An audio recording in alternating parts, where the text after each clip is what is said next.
no momento de planejamento, você tem que trazer essas situações todas à tona. Trabalhe com margem de segurança. Você tem N ferramentas que você pode se apoiar, que elas podem te ajudar.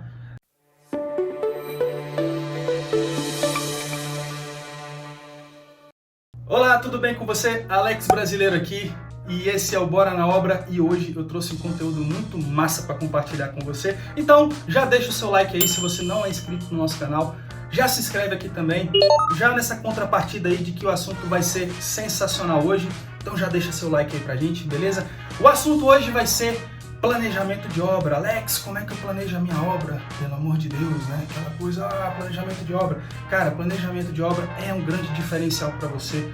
Se você quer realmente sair dessa vala do preço a preço, às vezes os clientes não estão aí vendo o diferencial no seu trabalho, né? Às vezes você está aí disputando preço no mercado, aquela coisa toda, mão de obra informal, Alex, não tem como competir, o cara está dando um preço que não dá para trabalhar e tal. O planejamento, você ter processos, realmente você ter uma sistematização clara em que você consiga realmente provar para o seu cliente que você tem algo de diferente, que você tem uma garantia de que aquele investimento dele, né, vai se tornar algo de qualidade no final, realmente faz toda a diferença, tá? Então, muito se fala em imprevisto em obra. Alex, minha obra dá muito imprevisto, eu tenho medo de fazer obra porque a obra dá muito imprevisto, dura 3 vezes mais do que deveria e custa 3 vezes mais do que deveria. Alex, como é que eu acabo com isso?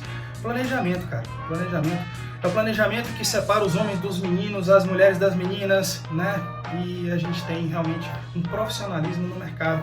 E o que é esse planejamento? Nada mais é do que você ter um histórico, uma cadência, uma preparação do que vai ser feito antes de ser feito, né? É como se você jogasse uma âncora no futuro e puxasse aqui para o presente e falasse assim, não, meu amigo, eu vou puxar todas as situações que vão acontecer no futuro para eu tomar decisão aqui no presente. É para isso que serve o planejamento. E você vai colocar esses fatos em ordem cronológica, dentro de prazos executáveis, que sejam realmente executáveis. Que dica pedradíssima para você.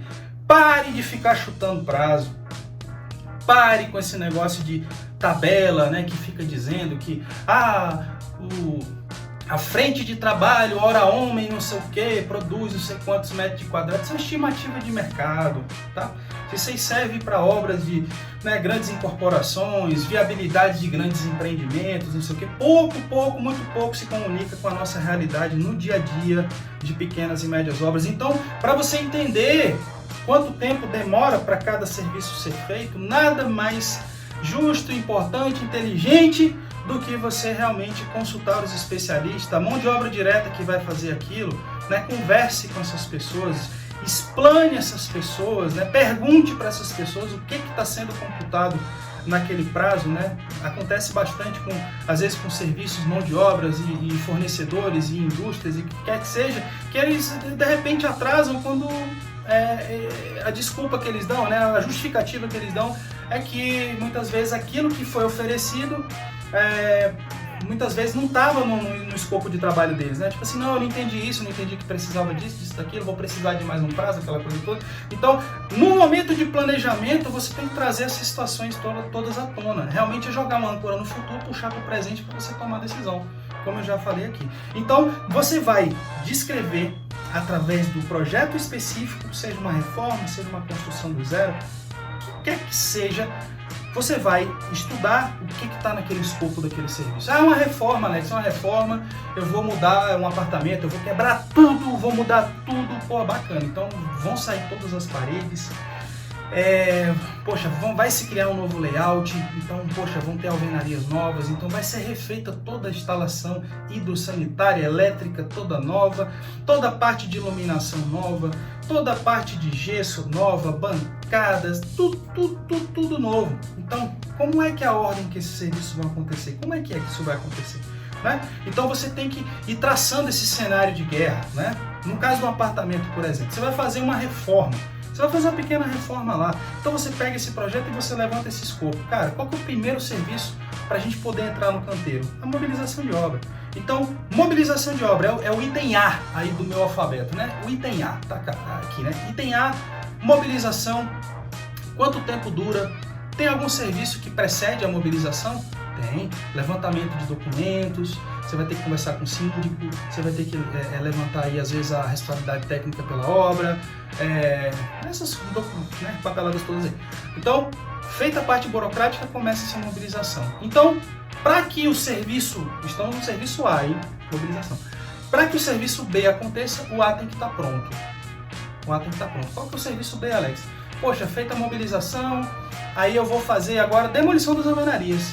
Então, feita a mobilização, minha equipe entrou no canteiro, já determinei onde é que vai ficar o banheiro, onde é que vai ser o vestiário, onde é que vai estocar o material, entradas e saídas de materiais, aquela coisa toda, onde vai ficar meu container, blá blá blá, aquela coisa toda. Beleza, partimos para as demolições. A demolição só começa a acontecer depois que a mobilização, o período de mobilização se encerra. Então, nisso você vai tendo uma ordem cronológica em que as coisas vão acontecendo, né? A ordem que os serviços têm que acontecer, especificamente baseado naquele projeto de arquitetura. E aí você pode se apoiar em ferramentas, né? Em bibliografias que falam sobre ferramenta de Gantt, PERT CPM, né? Que você faz a rede, né? Com todos esses serviços que vão acontecendo, essas bolinhas, parece uma cadeia carbônica, né? Bonitinho que você vai fazendo, né? Então o serviço A, para o B acontecer, então tem o serviço A demora tantas semanas para ser feito, o serviço B demora tanto tempo para ser feito, então o serviço C vai ser, para ele começar, então ele vai ter que somar as semanas de A mais B, então o C vai começar, o A demorou 2 semanas para ser feito, o B demorou 3 semanas, então o serviço C só vai poder começar na 5ª semana de obra. Então você vai tendo essa clareza, né, de que serviços precisam estar prontos, né, os precedentes, os predecessores, os serviços que vêm antes, para que o próximo serviço seja feito. E nisso você vai tendo um somatório das semanas para que essa obra realmente aconteça, né? Qual que é o caminho crítico para que essa obra aconteça, né? Tem um caminho ali que leva mais semanas. Então esse é digamos aí, um apanhado, um cenário em que você começa a ter mais controle do que está acontecendo. Quando você joga isso no Gantt, por exemplo, que se usa muito para fazer cronograma, em que você tem a descrição do serviço, o tempo que, na coluna ali, a descrição do serviço, o que vai acontecer, a duração do serviço e aquela barra temporal, que vai ali nos meses ali e tal, você vai entendendo que diversos serviços ali na sua obra, eles se sobrepõem. Você vai entender que tem serviços que não necessariamente para o serviço D acontecer, o C tem que estar pronto. Não, às vezes o precedente dele é o B. Então você vai entender lá no seu gráfico de Gantt que o serviço D ele vai acontecer às vezes junto com o C, ou no meio do C ele já vai começar a disparar o serviço D. E aí você tem uma composição de cenários em que você rapidamente você bate o olho e você entende, puxa, nessa semana aqui, então eu tenho que começar com gesso, eu tenho que começar com pintura, eu tenho que começar com não sei o que, tá tudo ali na sua frente. E, inclusive, você consegue entender quais são as brechas ali naquele planejamento que você consegue, às vezes, adiantar alguma coisa, que você tem uma margem de segurança, né? Dica pedrada para você, trabalhe com margem de segurança. Imprevistos reais realmente acontecem, né? A gente já viu aí greve dos caminhoneiros, a gente já viu greve, sei lá, do sistema público aí de transporte, né, dos ônibus aí e tal, e às vezes a equipe não consegue chegar na obra, né? A gente tem acidentes aí que acontecem, né? Engarrafamentos, então às vezes o concreto não consegue chegar na obra, acaba atrasando a concretagem. Então você tem realmente imprevistos reais, não é falta de planejamento, existem imprevistos reais, mas para você conseguir lidar até com os imprevistos de verdade, tá? Não é a informalidade, né? Não é aquela coisa que assim, imprevisto, né, doutor? Isso aí não estava consultado, isso aí não estava, né, no meu orçamento, não sei o que, aquela coisa. Não, isso aí não, isso aí é falta de profissionalismo. O imprevisto real, para você saber lidar com ele, você tem que ter uma margem.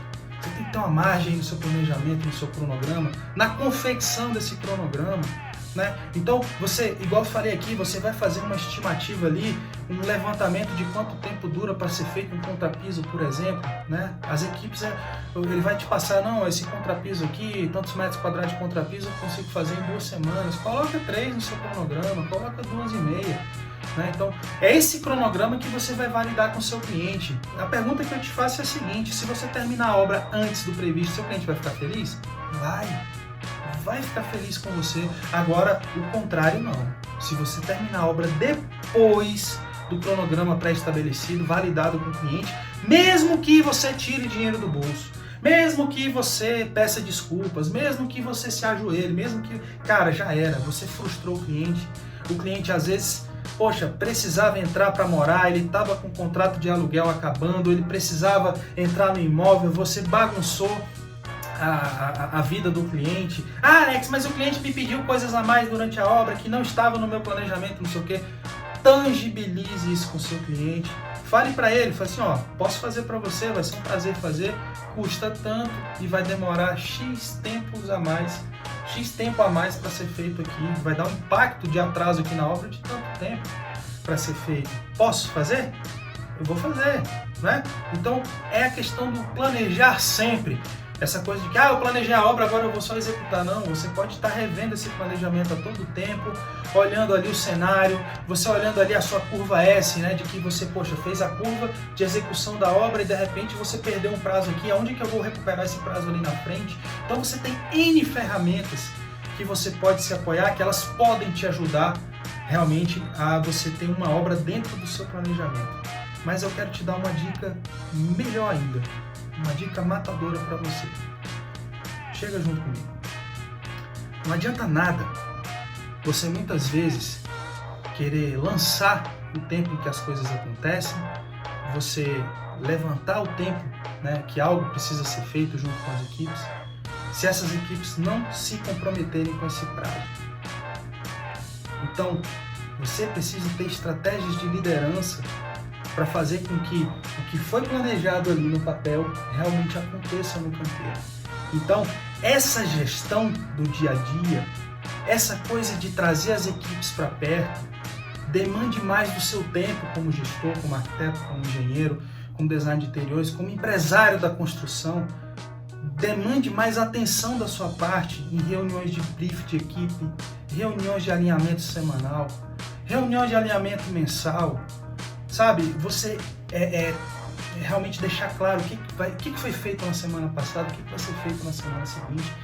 Deixar esses prazos claros em tarefas menores, não aquele cronograma extenso, igual eu falei aqui. O serviço de pintura tem um mês para ser feito, aquela coisa toda e tal.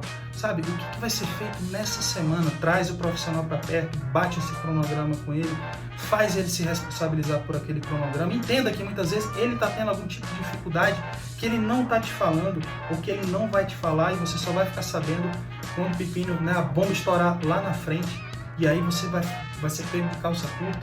Então você está sempre próximo na gestão dessas equipes, fazendo as pessoas se comprometerem com o que é importante para elas, na verdade, é o trabalho delas, é a reputação delas, é o nome delas que está em jogo.